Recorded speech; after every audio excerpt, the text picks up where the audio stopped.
everyone, me Kevin here. I was hoping I would not see the day that I had to make this video for course members for at least 10 years. Unfortunately, the time may be now.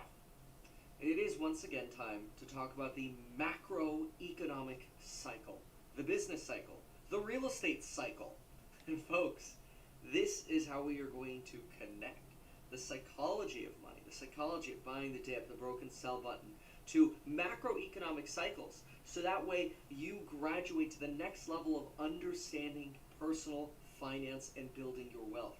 It is so critical to understand market cycles. And this video is not designed to encourage you to change your strategies, to buy the dip or to sell. This video is designed to show you how to prepare for changing market cycles and to provide a reason for the confusion that can happen at different points in the cycle. But first, I want you to know that the very first thing that I did when I became a real estate agent during the last crash was I created a graphic for this, right here. This is my graphic, the real estate cycle. And while looking back, there's so much more detail I could throw in this, there's so much more I could do. I want to pay homage to the fact that when I entered in the bottom of the market, dealing with the disasters of short sales and foreclosures and seeing the pain of excess debt, which is a problem that we have in our country right now, I created this. And I actually printed it out, and I had a picture frame with the real estate cycle, this on it on a canvas, so it looked like a piece of art. And I would bring it with me when I was talking to buyers or sellers, and I would explain to them where I believed we were in the market cycle and why. I would use this as a tool for talking about the fears of the double dip recession, or the shadow inventory of foreclosures that were coming up. The same thing that I do on YouTube now or in the programs is the same thing that I used to do in the coffee shop with clients, which is providing facts, data, and statistics to back up my points rather than just emotions, which we have to talk about emotions. Emotions are very, very important. So let me give a quick explanation of this.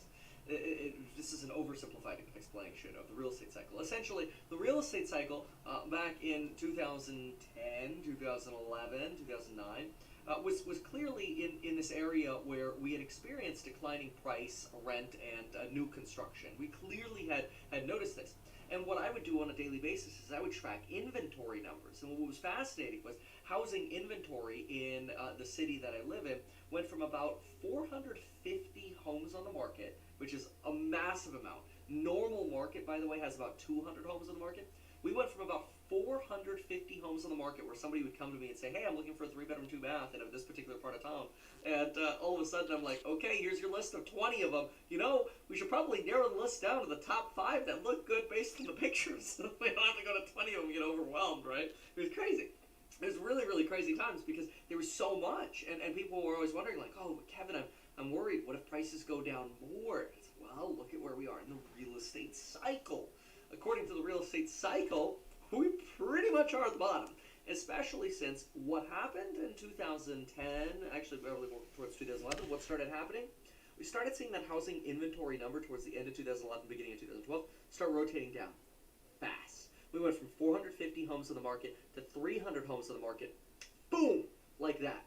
We actually ended up at the beginning of 2013 with just 80 homes on the market, which was insane. We had this crazy shift in the market. But we could watch this happen week after week after week for about a year and a half because the real estate market moves a little slower.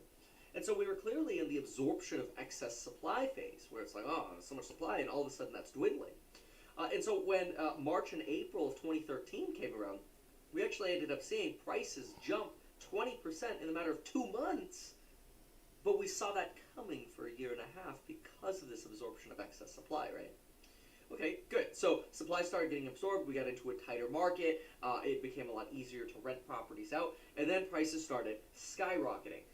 They have increased very well over the past probably, well, I would say from 2011 to about 2019. Prices increased quite normally and substantially. But we've gone into this more almost exponential phase. Let me use a little bit of a better graphic than using just a circle here.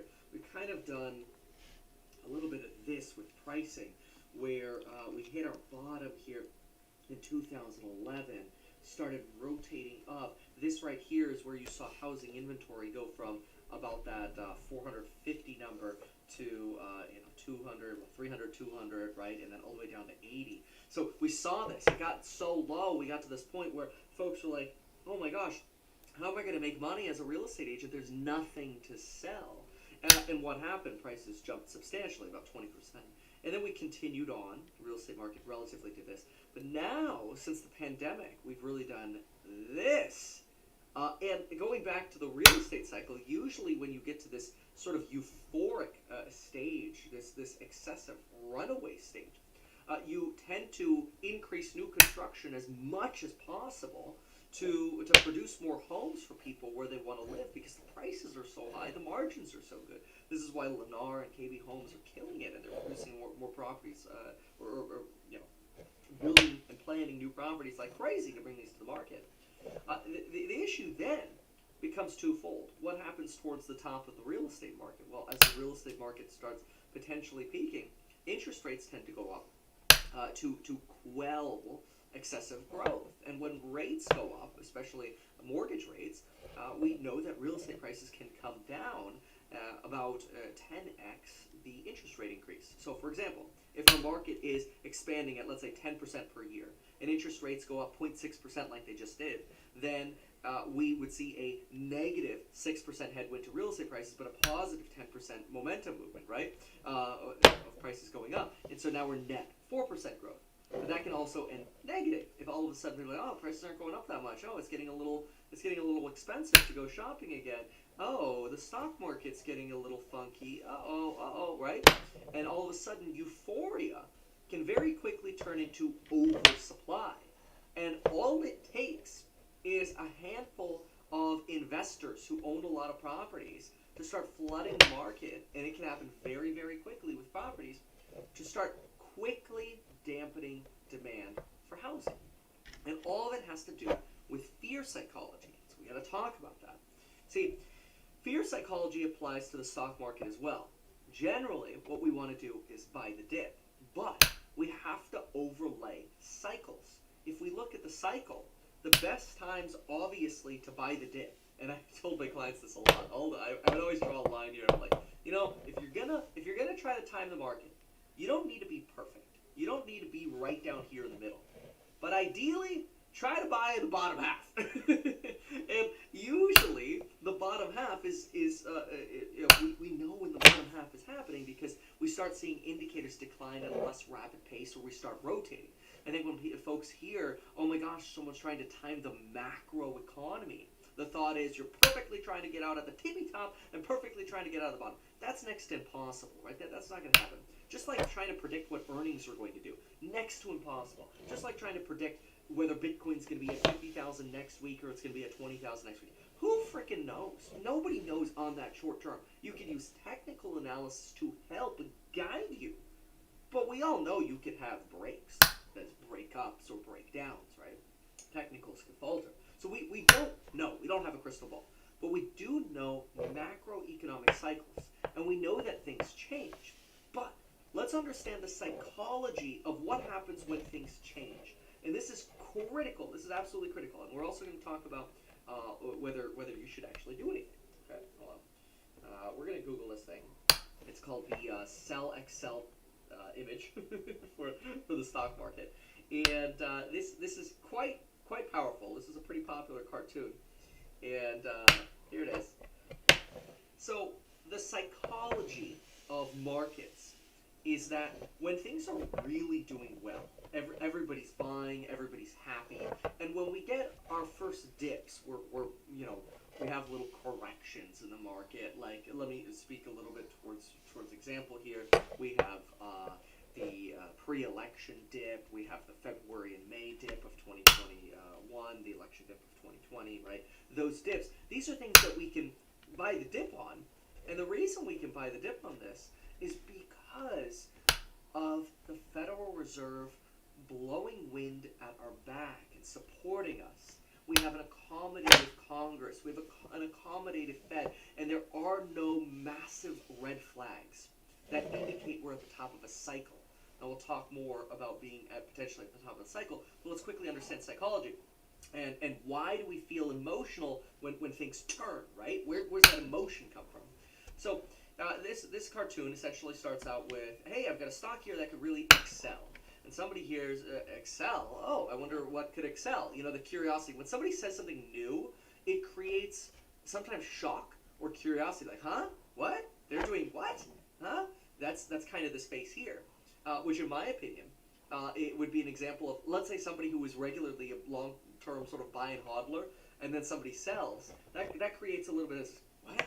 And so you get more folks paying attention. Excel? What? Oh, did I hear sell? Wait, what? What's going on over here? Sell? And then this is where first you get anger. You get confusion and anger of folks, wait, no, this is the opposite. And anytime you're in a cycle, and a cycle changes, the macroeconomic cycle switches or changes and shifts, or in a different position in it, emotions flare because it's different. Look, it is easy, I'll tell you, it is easy in 2011 to see why everybody didn't buy the dip. You know why everybody didn't buy the dip in 2011 on real estate?